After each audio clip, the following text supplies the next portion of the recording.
I need this right now. A toilet brush that lets you clean without touching anything dirty. Okay, time to test it. Alright. It's open by itself.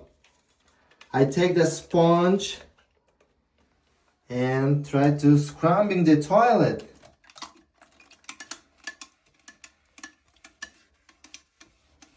The sponge already hope inside, and the moving heads help clean the corner. Okay, I splash.